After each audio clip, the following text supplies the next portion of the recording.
am attorney Marie-Chris Bathan-Lasco. This is my virtual classroom. Welcome to my YouTube channel. In this channel, I shall aim to simplify the law. I will discuss concepts and principles of law in under 10 minutes. Hi again, everyone.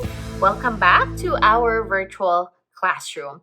In this video, I want us to talk about a corporation by Estoppel. If you have watched my other videos, I have discussed about de facto corporations and how it differs from de jure corporations. Now, how about this corporation by Estoppel? Is that the same as your de facto corporation? So in this video, I will be talking about a corporation by Estoppel, how it differs from a de facto corporation, and what are the effects of having a corporation by Estoppel. So what is a corporation by Estoppel? A corporation by Estoppel is where a group of persons act as if they are a corporation, and they do business with another person. And because they have assumed themselves as a corporation, they cannot now deny that they are a corporation. So a corporation by Estoppel is in fact not a corporation. It's not a corporation in the eyes of law because it did not go through the process of incorporation. In one of my other videos, I have discussed the steps of creating a corporation. I will put the link down below or the link up here. So if they did not go through the process of incorporation, then they are not actually given a juridical personality because it is the state who grants a corporation its existence. But even without them going through registration or for incorporation, they still continue to act as if they are a corporation to protect third persons who are dealing with them as a corporation because they have misrepresented themselves as a corporation. To protect such third persons, the law allows such third persons to continue to treat them as a corporation. And they cannot now deny that they are actually not a corporation. Let me give you an example to understand this concept. So for example, you have A, B, C, D, and E. They are friends and they agreed to form a corporation. The problem was they did not actually incorporate. They did not submit their articles of incorporation with the Securities and Exchange Commission. So they just assumed to be a corporation when in fact they are not. Now, they represented themselves as a corporation to Mr. Y. And so they had a transaction. A, B, C, D, and E, acting as a corporation, borrowed money from Y. And Y, believing that they are actually a corporation, extended a loan to A, B, C, D, and E. Now, if Y now will try to collect from the so-called corporation, A, B, C, D, and E cannot now refuse to pay by saying that they are actually not a corporation. They are now treated by law as a corporation by Estoppel. They are considered as a corporation by Estoppel because they misrepresented themselves to be a corporation. They acted as a corporation. And to protect Y from such misrepresentation, the law will not allow A, B, C, D, and E to now deny that they are a corporation. That is the concept of a corporation by estoppel. Because what is estoppel? It is a principle in civil law where you are precluded from denying something when you have already acted in such a manner. Just like a corporation by estoppel. And the principle behind this concept, the principle behind the creation of the corporation by estoppel is to protect third persons. The reason or the principle behind is equity and fairness. Because if we will allow the corporation, like in our example, A, B, C, D, and E, to avoid payment of their loan because they're actually not a corporation, then why, who believed in good faith that they were a corporation and extended a loan, would be at a disadvantage because he cannot collect if the law would allow that. So, to protect third persons, such as Y in our example, the law created this concept, corporation by estoppel, where again, in our example, the corporation A, B, C, D, and E cannot now deny that they are a corporation. Now, what is the extent of the liability of A, B, C, D, and E? Because in reality, there is really no corporation. They will be liable as general partners.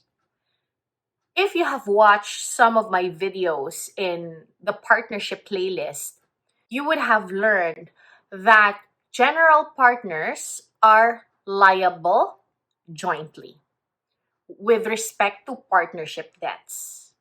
So, your revised corporation code treats the members composing the corporation by estoppel as general partners. That means that third parties who may have claims against them can now go after the members of the corporation by estoppel. And their liability is joint and pro rata. These rules are actually found in Section 20 of your revised corporation code, specifically paragraph 1. Let's read paragraph 1 of Section 20. It states, all persons who assume to act as a corporation, knowing it to be without authority to do so, shall be liable as general partners for all debts, liabilities, and damages incurred or arising as a result thereof, provided, however, that when any such ostensible corporation is sued on any transaction entered by it as a corporation, or any tort committed by it as such, it shall not be allowed to use its lack of corporate personality as a defense.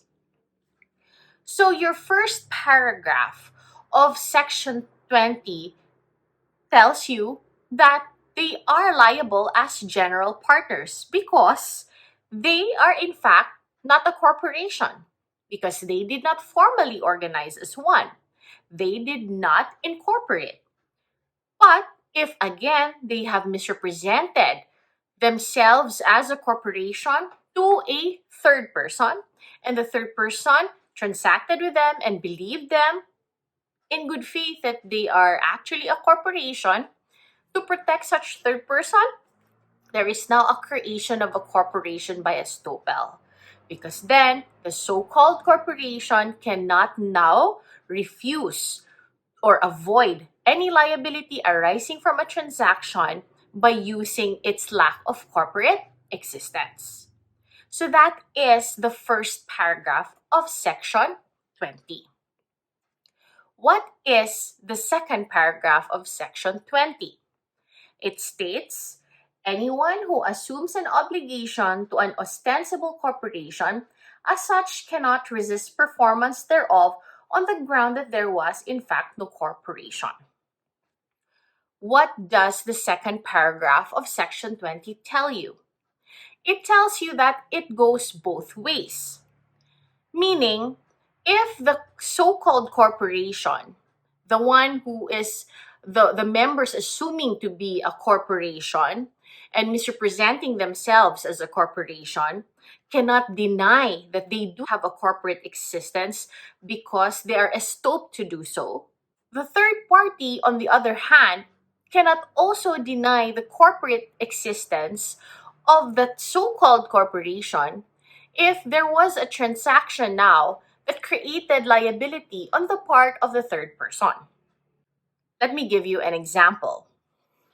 So, for example, there is again a group of friends who misrepresented themselves as having formed a corporation when in fact they did not go through incorporation. You have A, B, C, D, and E, and they had a business transaction with Y, where A, B, C, D, and E lent money to Y. So Y now is the borrower. If Y actually believed in good faith that A, B, C, D, and E is a legitimate corporation, Y cannot now deny the existence, the corporate existence of A, B, C, D, and E's corporation to avoid liability. So if A, B, C, D, and E acting as a corporation will sue Y in an effort to collect the money that they lent Y cannot now also use the defense that they are actually not a corporation. So it goes both ways. What does that mean? It actually means that the corporation by Estoppel, this principle or concept that is created by a revised corporation code, that exists between the two entities that are dealing with each other. On the one hand, you have the group of people who are assuming to act as a corporation when in fact they're actually not a corporation. And on the other hand, the third persons who are dealing with the so called corporation. So there's a corporation by Estoppel as between the two of them. So it is not only the members of the so called corporation that are estopped, but the third person dealing with such so called corporation is also held in estoppel under Section 20 of your revised corporation code. Now, is corporation by estoppel the same as de facto corporation? No, they're not the same. De facto corporations actually have a certificate of incorporation. They actually went through the process of incorporation, and your Securities and Exchange Commission actually issued to them a certificate of incorporation. Only that there were defects in the incorporation. I have already discussed in my other video on de facto corporations. I will put the link down below so that you can watch that if you haven't yet, or watch it again for memory recall. So again, de facto corporations actually have a certificate of incorporation. Your corporation by estoppel, however, never went through the process of incorporation. You just have these group of people who misrepresented themselves to be a corporation, who are acting as if they have formed the corporation when they actually have not. So that's the difference between your de facto corporation and your corporation by estoppel. They are not the same. Also, if you have watched my video on de facto corporations, I have discussed there that essentially the liabilities and the rights of the stockholders of a de facto corporation are rather the same as that of a de jure corporation or a corporation legally formed. Your corporation by estoppel, however, as I have mentioned, the members composing the corporation by estoppel will be treated as general partners. They do not have the same rights as that of your stockholders if it were a de facto or a de jure corporation. So that ends my discussion on corporation by estoppel. I hope you have learned something new again in this video, or it has helped you better understand the things that you have read in your books. So of course, again, I will see you in my next video. So if you find this video helpful, please click like, subscribe, and that notification bell so that you will be notified of new video uploads. Thank you for watching. See you next time in MBL Classroom.